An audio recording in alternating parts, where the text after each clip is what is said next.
mmụọ ọzọ ekene m unu. Ana m asị ka ọmaka meela anyị ndụ mmiri ndụ azụ mmiri ata na azụ anwụ na.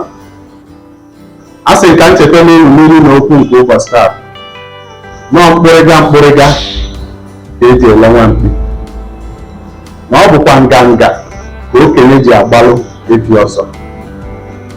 Onye chọrọ ka ọ ghọtasịa ihe ụkpaka ya mere, ndị Igbo si na ọ nara esi ebe o si wee rigo wee na-arịda. Akwa nwanza anaghị ara ka akwa ọkụkọ tupu oyibe. Onye Igbo, agadi nwaanyị riri ibe ji na akọ wee na-asị na eze adịrị ya n'ọnụ. Ihe m na-ajụzi, ndị eze dị n'ọnụ eme ka ha riri. Unu ga-ekenekwa m unu, ana m asị nke onye chiri ya zere.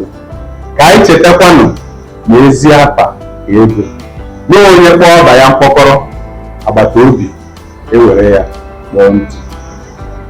Ọ bụrụ na ihe anyị na-eme dị unu mma, biko mee ka ozi a gbasaa.